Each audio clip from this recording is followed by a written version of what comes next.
You've ever had something going really good with a woman? Like you're going on dates, you're talking, you're chatting, she's responding instantly, she's flirty, she's fun, and then out of nowhere, it's like she loses interest overnight. It's the worst, right? And even worse than that is the fact that women almost never tell you what you did wrong. They never tell you why they lose interest or why they stop talking to you. So you're just stuck there wondering what the hell happened.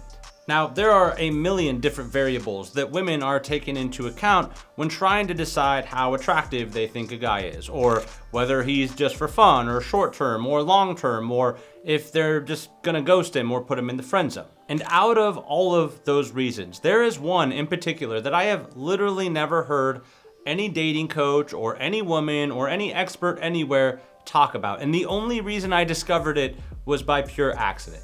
This was roughly 14 years ago, so I would have been about 20 years old, right? And I was at a wedding, we're in this beautiful event hall, and a family friend, an older married woman, is there, and her and I go to have a dance together. And as we're dancing, we're just making friendly conversation back and forth, and out of nowhere, she stops me. She interrupts what I'm saying to give me some of the most profound attraction advice that I've ever been told. And I kid you not, this tiny little effortless change completely transformed the way that women were responding to me in all sorts of different situations, whether romantically or intimately or in the bedroom. So in this video, I'm going to share with you exactly what she told me, why it's so damn important, and all of the different scenarios in which you need to be on the lookout for this little piece of advice. Now, to make this make sense, I need to break off to another little sub story that'll make sense in just a second, I promise. So when I was 19 years old, my first ever attraction mentor had told me a story about the fact that he made love with this girl so good that she wept tears of joy. Now, me at the time listened to that story and thought to myself, well, this guy is completely full of shit, right? Who wouldn't think that? But a year later, when I had this dance with my family friend, she told me something that made me realize my mentor might have been telling the truth, okay? Because what he told me during that story is that the way he was so good in bed, the way he made women so happy physically, was with his hands. Now, what did my family friend tell me during the dance at the wedding? She told me that I had weak hands and that women did not like that. I was mind blown. Now, why was I mind blown? Well, I had never thought of myself as someone who had weak hands, right? Because, well, I grew up, wrestling. I lifted weights my whole life. I, did yard work for chores for 18 years while I lived for my dad. I did manual labor jobs over the summers. Like, the last thing I thought of was that I had weak hands. Then I realized that, well, no one had ever told me or taught me the appropriate amount of firmness a man should use when touching a woman. And certainly no one had ever told me just how damn important it was when a woman was assessing how attracted she is to a man. See, women are factoring in all of these different attraction variables, and our male monkey brains just think about the most rudimentary things, right? Like, oh, height or facial features or money or status or whatever. But we never stop to think about all of these little things women find so important. For example, the way we use our hands. I want to discuss a few important situations where your hand firmness and your hand placement are being strictly evaluated by women, so you need to be monitoring the use of your hands in these situations. And quick disclaimer here that should go without saying, if you're thinking about using your hands in an intimate way with a woman, you need to be paying close attention to her signals and make sure that it's the appropriate time and that she's ready for that type of physical connection. And really quick, in case this is your first time to my channel, my name is KJ Harlow. I'm a men's dating and attraction coach. I wouldn't consider myself a pickup artist. I'm not red pill, I'm not black pill, I'm not anything but me, man. Everything I'm telling you guys in these videos comes from years of obsessing and trying to learn everything I could about attraction, and now I'm sharing all of that with you guys. I promise you, if there is a mistake to be made with women, I've already made it, but I'd like to think I failed my way to the top. And listen, if you guys have any questions, please drop them in the comments. I'm super active on this channel. I try to respond to every comment I can. And if you find value in this video, please like and subscribe. it helps me keep making free content like this. So the first example is one I already shared with you guys, right? To start the video, which would be dancing. So if you're dancing with a woman, you need to have a firm hand on the lower back and a firm lead hand, because dancing is already an intimate situation, and if you have weak floppy hands, well, she's going to assume that you're going to just be a weak floppy lover. Now, the second situation you need to look out for is definitely the most common one and probably the one most guys are getting wrong. Chances are it will be your first impression of physical contact with every woman that you date or that you go out with. And listen, we know how important first impressions are, right? If you get this wrong, it can set the tone poorly for the entire interaction. And if you haven't guessed already, I'm talking about hugs. And look, I get that that sounds straightforward, but the truth is that the quality of a hug, that first physical impression, that first physical contact, it can tell a woman a lot about the type of guy that you are. This is something that I discuss in further detail in my dating fundamentals course, which if you're completely lost with all this stuff, you should check it out. It's linked in the description below. But the hug, especially the first hug, is of critical importance. Now, when you go in for the hug, you need to be assertive, right? So don't like hesitate as you're going in for a hug.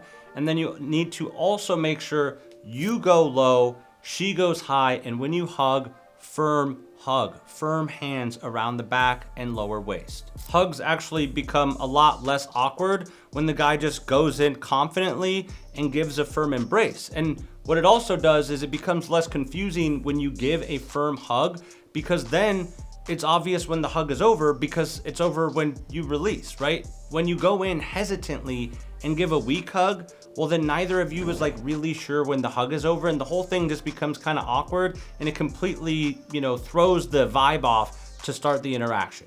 Now, if you're thinking about this and you're like, well, how firm is the right amount of firmness? I like to think back to the movie Bagger Vance, where he's teaching the guy about, how firm you should hold a golf club. And he's like, you want to hold it like you're holding a live bird, right? Like you want to grip it firm enough that the bird can't fly away, but you don't want to grip it so hard that you hurt the bird, right? Like that would be, I think, the appropriate amount of firmness. All right, now the next situation you need to look out for in terms of how firm you're being with your hands is not quite as common as giving hugs, but it is going to come up a lot, especially with women that you're actively dating or the women you're in a relationship with. And I'm talking about holding hands. Now, again, sounds trivial, right? But hear me out. When you are holding hands with a woman, you need to make sure that your wrist is in front of her wrist, that you are leading her and also having a firm grip, right? If your wrist is behind the woman's wrist, well, then it feels like she's leading you around. And that doesn't imply protector. It doesn't imply provider. It doesn't imply alpha. All of these, subconscious things are being factored in when you're interacting with a woman.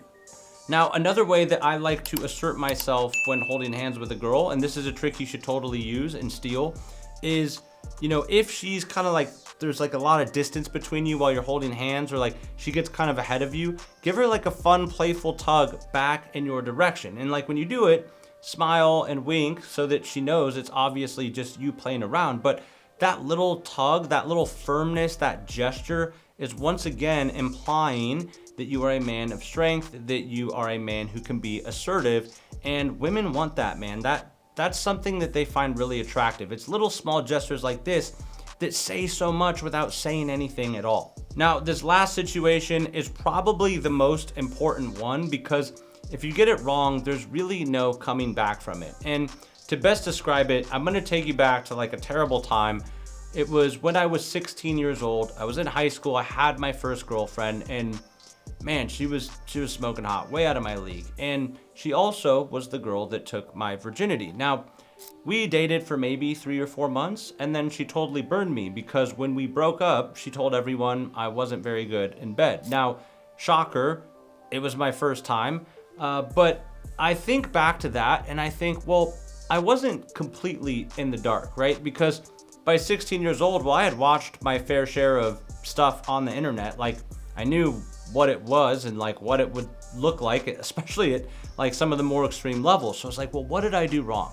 Well, probably a lot, if I'm being honest, but I can say for certain one thing I was doing wrong, was the way I was using my hands. When it comes to the most intimate situations with a woman, especially kissing and especially in the bedroom, the use of your hands is everything. Now, with kissing in particular, that is your first true physical connection. And so I think hands is like the most important thing during the first kiss, because if you go into a kiss and it's just a kiss and there's nothing like there, like making her feel taken, making her feel like swept away, then she's gonna think you're a lame-o, man. She's gonna think you're boring. She's gonna think you're a wimp. And then she's not going to want to pursue a physical relationship with you, right? So here's a pro tip. If you're kissing or if you're in the bedroom, I want you to keep one hand behind her head on the neck and the other hand lower waist or lower back or even on the butt, depending on, the connection. Feel it out, make sure it's appropriate. But if you put a firm grip behind the neck, it's gonna turn her on like you wouldn't believe, whether you're kissing or whether you're in the bedroom. Now, one other good place is the hips. Obviously, the hips, it's like they were designed for a firm grip. Like it's the ultimate point of leverage. So, in the bedroom, again, firm grip on the hips, great every time. That's a classic. Now guys, maybe you're watching this video and at this point you're thinking, all right, cool KJ, like thanks for the advice. I think I got this. And if that's the case, great. That means that you found the video helpful. And if you did, please like and subscribe. But if you're watching this and you're thinking, well, man, there's still a lot I don't know. Well, look, there are a million small mistakes like having weak hands that guys are making in relationships or on first dates or even during cold approach that they're simply unaware of. And if you're making these mistakes, they're probably compounding and hurting your connections with high quality women. If you think that might be you, I highly encourage you to check out the links in the description. I have one there for one-on-one coaching. That's where you're gonna see the most rapid change. You and I will connect together. I'll learn your entire story and we'll create a personalized plan. And as you date girls, as you're interacting with them, we will be connected. I'll be helping you through the whole process. Or if you want something more self-serve, self-paced, you can check out my Dating Fundamentals course. It's 8 hours, approximately an hour a day if you wanted to do it in 8 days. 8 hours of course content. I cover everything from cold approach to flirting to escalation to making your move to texting, online dating, social media, first dates, post dates, you name it. It's all in that course. All of the most important stuff you need to know so that you can stop sabotaging your connections with the women you want. Gentlemen, I want to thank you for watching. My name is KJ Harlow. I really appreciate you supporting the channel. We're at like 4,500 subscribers at the time of this video. It really means a lot. It helps me keep making this content. So I appreciate the support and I look forward to seeing you in the next video.